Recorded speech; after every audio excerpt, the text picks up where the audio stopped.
¿Qué tal, amigos? Bienvenidos sean todos a Justos por Pecadores, por el canal de Mingo TV. Como todos los jueves estaremos conversando sobre temas de actualidad. Esta semana no podemos dejar pasar el llamado a diálogo o la aceptación de Nicolás Maduro de que entra en un nuevo proceso de diálogo con los Estados Unidos y que solicitará el cumplimiento de los acuerdos de Qatar. Los acuerdos de Qatar esencialmente, en ellos la postura del régimen ha sido la eliminación de todas las sanciones, incluso las personales. Es decir, tratar de velar por los capitales mal habidos de muchos de los miembros de la estructura del régimen venezolano que se han enriquecido a partir de la función pública, pero también de aquellos que han violado derechos fundamentales y que han sido sancionados por Europa, por Canadá, por los Estados Unidos a partir de la reducción del espacio democrático, la persecución, el encarcelamiento y la tortura. A eso apunta el régimen en este momento. Algunos lo ven con buenos ojos, que tiene muchas lecturas, puede ser un síntoma de debilidad. Han visto, desde mi perspectiva, la masificación de la esperanza que se nota en las expresiones de calle, los tienen, digamos, muy nerviosos, y abre un nuevo ciclo de diálogo. Estos ciclos se caracterizan por lucir como unos demócratas, tratar de, por lo menos desde la perspectiva internacional, hacerse ver como personas que tienen la posibilidad de ceder el poder, de creer y cumplir normas para finalmente no cumplir nada. La historia de los diálogos en Venezuela ha sido, bueno, realmente nefasta. Nada o muy poco se ha logrado a partir de estas propuestas de diálogo del régimen venezolano porque no tiene apego por la palabra, no tiene apego por la verdad, no cumple lo que pacta. De modo que podemos estar justamente frente a un nuevo ciclo donde busque que bajen la presión nacional e internacional y una vez haya obtenido lo que tenga, va nuevamente por una nueva ola de represión, de supresión del espacio democrático, de persecución, encarcelamiento, tortura, que es exactamente lo que sabe hacer. Vamos a ver unos ejemplos de esto.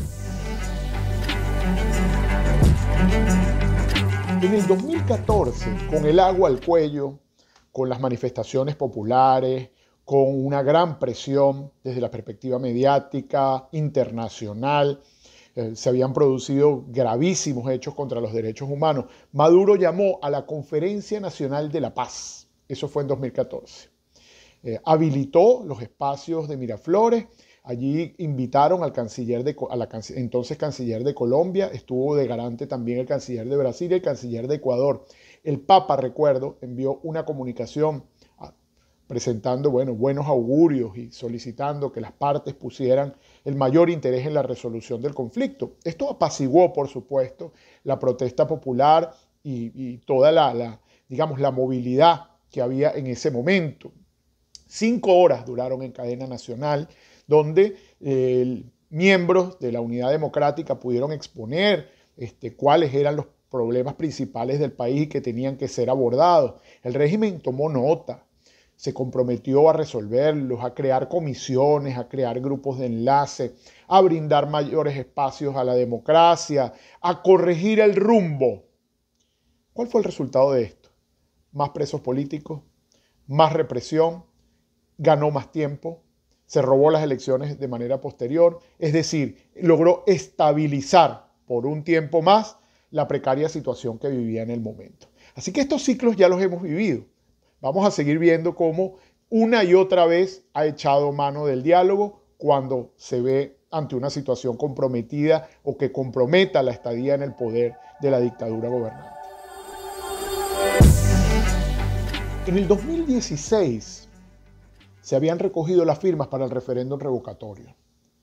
La oposición había logrado reunir las voluntades del país y planificar y tratar de ejecutar la vía del referéndum revocatorio en Venezuela, lo que hubiese puesto fin al gobierno si se hubiese celebrado, dada el masivo rechazo que tenía en ese momento y que, se acrecienta cada día más. En esa oportunidad, el 20 de octubre, el CNE suspende el referéndum revocatorio. Utilizaron un método además absolutamente ilegal e inconstitucional, que fue presentar unas querellas ante tribunales penales del país alegando un supuesto fraude. Estos tribunales en competencia penal, sin competencia en materia electoral, ordenan la suspensión del referéndum revocatorio, decisión que el CNE de ese momento acata. Parece que se nos olvidara esa dupla poder judicial-CNE. Inmediatamente la oposición reacciona y se plantea una marcha en Caracas hacia Miraflores el 3 de noviembre. Ahí median Tomás Chanón, que era en ese momento el subsecretario de Estado, el mismo Vaticano, y piden que se instale una mesa para tratar de conversar gobierno y oposición. Se reinicia otro proceso de diálogo que nos lleva al 2017.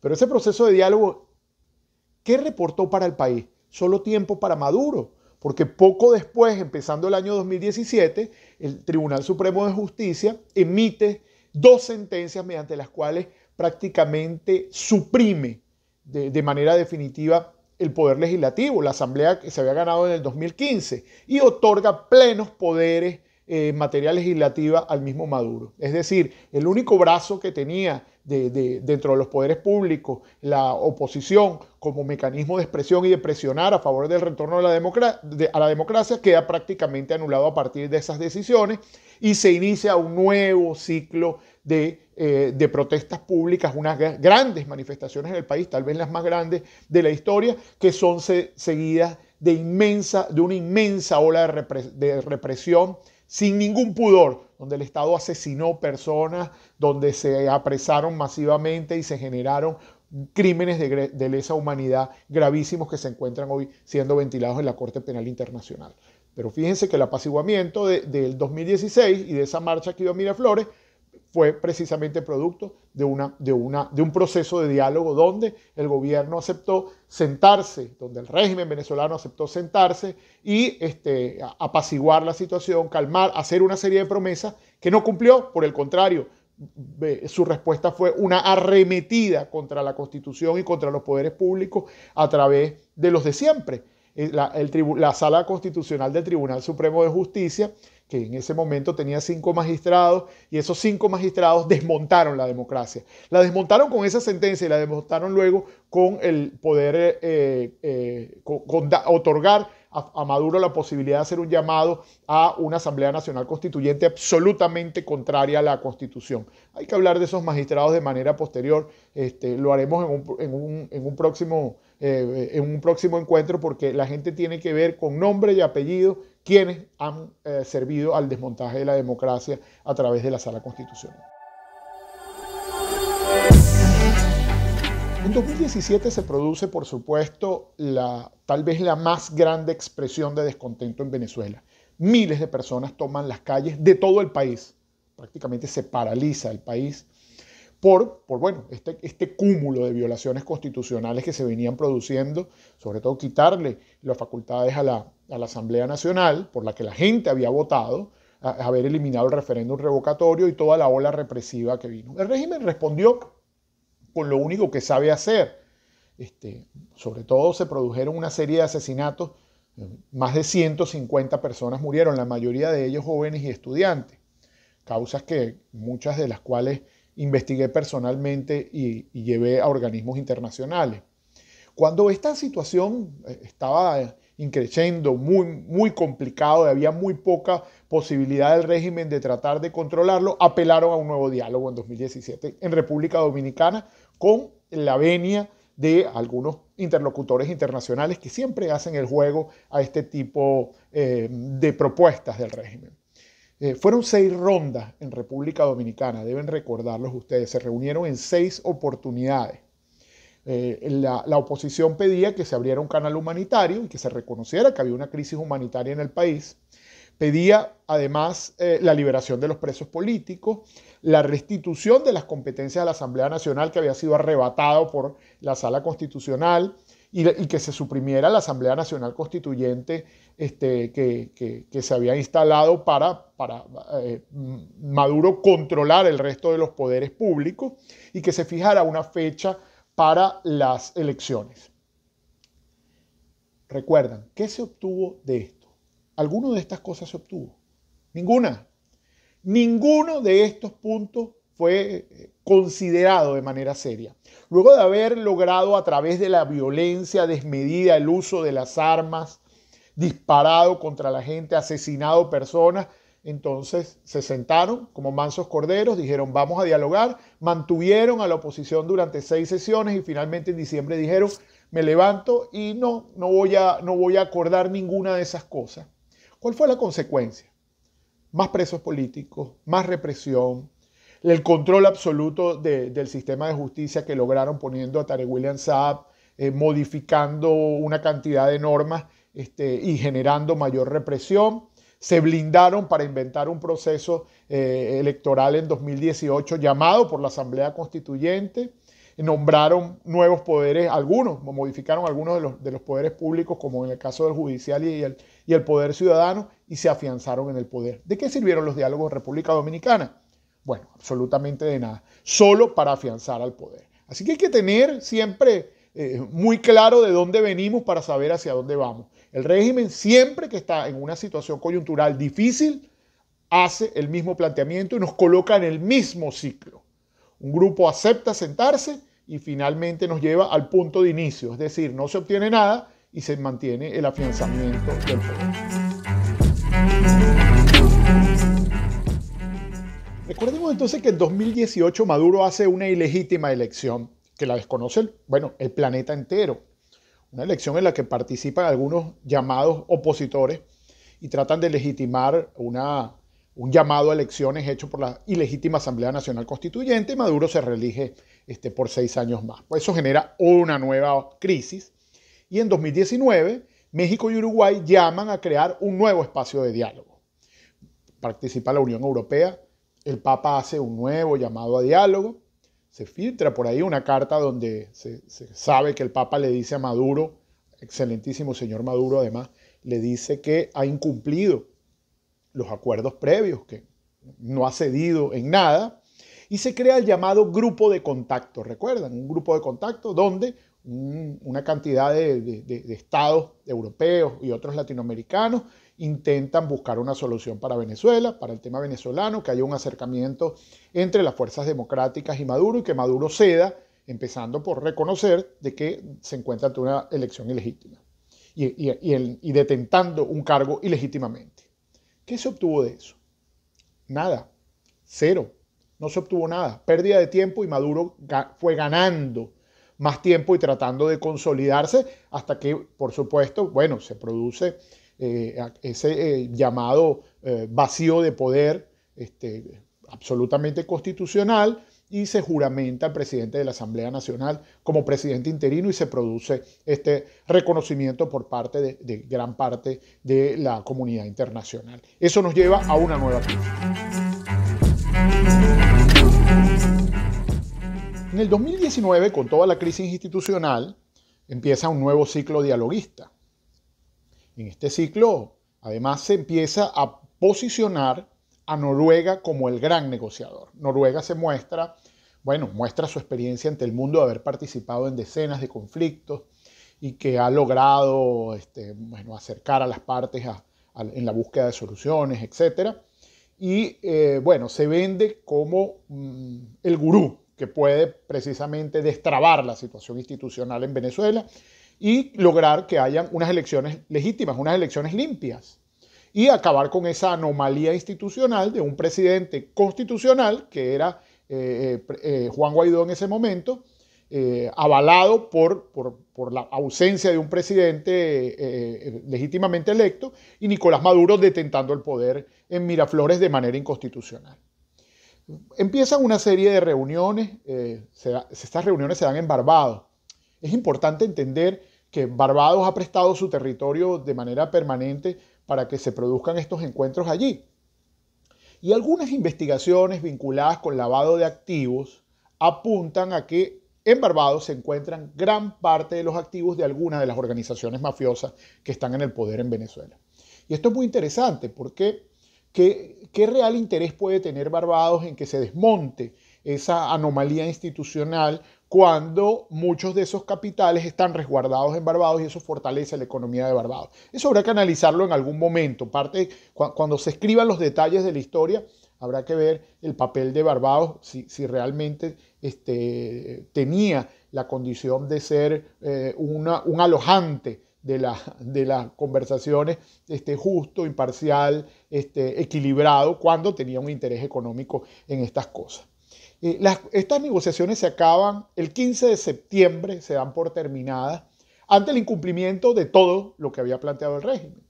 No hubo apertura al espacio democrático, no se respetó a la Asamblea Nacional, no se respetaron las decisiones de la Asamblea Nacional, se ordenaron más de 100 sentencias hechas en Miraflores, la mayoría de ellas en la Procuraduría, porque me lo decían funcionarios del Tribunal Supremo de Justicia, como las sentencias llegaban hechas a la Sala Constitucional y solo eran firmadas sentencias conjuntas donde anularon leyes, normas, anularon todo el margen de acción de la Asamblea Nacional fue anulado por la Sala Constitucional y el régimen venezolano.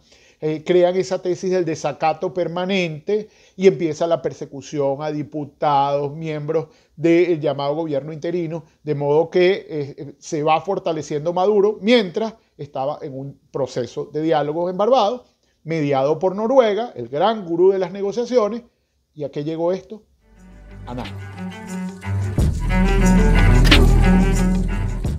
Pero el régimen se vale de todas las puestas en escena. Así como no llegó a nada esta mediación de Noruega, crean en septiembre del 2019, ustedes lo deben recordar, la llamada mesita de diálogo. Se llamó la mesita por lo insignificante de quienes eran los actores. Además, contaban con los sospechosos de siempre.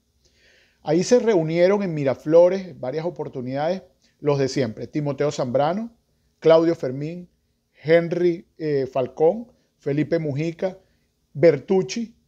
Ellos eran supuestamente los representantes de la oposición o de los sectores democráticos venezolanos. Obviamente no representan a nadie. Los puntos eran la liberación de presos políticos, la defensa del Esequibo, que la meten allí, y ahí es donde empieza el gran tema de la instrumentalización del Esequibo como una suerte de caballo de Troya político para tratar de arrasar con todo el mundo, y el tema del canje de petróleo por medicamentos y alimentos. De estos espacios no se obtuvo nada. Por el contrario, arreció la represión durante estos años. Hay más presos políticos. Hubo, decenas de señalamientos de asesinatos por la FAE, decenas de persecuciones, interceptaciones telefónicas, cierres de emisoras de radio, cierre de páginas web, eliminación de periódicos. Es decir, el régimen ganó mucho tiempo sentado con la mesita y con Noruega y se afianzó en el poder a partir de la brutalidad que le caracteriza. Ya desde el 2021 a 2023 y también en este año 2024 empiezan las negociaciones de México. Deben recordar ustedes las negociaciones de México, donde hay unos puntos específicos, se suscribe con la mediación del gobierno imparcial de México, gobierno de corte socialista, que apoya abiertamente los graves crímenes de lesa humanidad cometidos en Venezuela.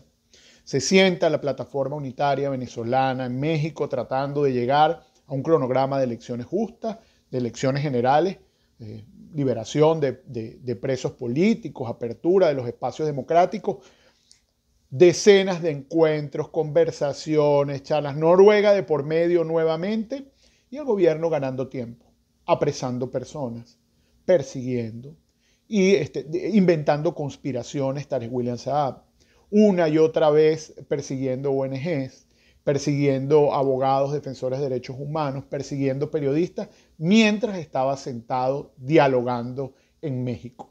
Y así llegamos al Acuerdo de Barbados. En el Acuerdo de Barbados, con bombos y platillos, nuevamente Barbados, nuevamente Noruega, se plantea la posibilidad de unas elecciones justas en 2024, donde se le permita a la oposición escoger el candidato de su elección por el mecanismo que consideren pertinente. Esas fueron las primarias del 22, que anulan de manera inmediata por una sentencia de la sala electoral. Irrelevante la sentencia. Bueno, y respetaron el Acuerdo de Barbados como le dio la gana. En México no se llegó a nada, pura pérdida de tiempo. El Acuerdo de Barbados nace muerto, como lo dije en un programa en alguna oportunidad, porque es que no tenía ningún mecanismo de seguimiento. Y además todo lo planeado en el Acuerdo de Barbados está en la Constitución. Lo que habría que pedir era el cumplimiento de la Constitución, que se hicieran elecciones con observación internacional, que eso está previsto, que fueran limpias, que se depurara el registro electoral, que las elecciones tuvieran credibilidad, transparencia, que fueran auditables, etc. Eso era lo único que se pedía. Es lo que no se ha logrado y no tenemos en este momento, a partir del Acuerdo de Barbados, que se incumple una y otra vez. Se inhabilitó a María Corina Machado, que fue la ganadora absoluta con más del 90%. Se designa a Corina Lloris, la inhabilitan sin haber ocupado jamás una función pública. Se queda Edmundo González como candidato y bueno, ya han colocado todas las cortapisas, intentan anular la tarjeta de la MUD e impiden el voto en el exterior. Todo lo que Barbados decía que no podían hacer, lo están haciendo. Así que estamos nuevamente en un ciclo. Maduro dice, voy a sentarme con los Estados Unidos a dialogar. Y créanme que los anuncios de diálogo nunca traen nada bueno para los venezolanos. Los únicos que han sacado ventaja de todos estos procesos ha sido la nomenclatura criminal de Venezuela. Si los diálogos hubiesen dado resultados, de alguno de estos procesos se hubiese obtenido algo a favor de la población. Solamente hay más hambre, más presos políticos, más tortura, mayor migración forzada. Seguimos dispersos por el mundo y estamos con menos derechos. Así que hay que siempre ver no hay que ver con buenos ojos estos llamados a diálogo, y participar en ellos siempre será avalar o generarle ventajas a la dictadura venezolana. Con esto cerramos el programa de hoy. Coyunturalmente tuvimos que tratar este tema un poco para reconectarnos con lo que ya nos ha ocurrido y que no nos puede seguir ocurriendo una y otra vez. Así que hasta el próximo jueves.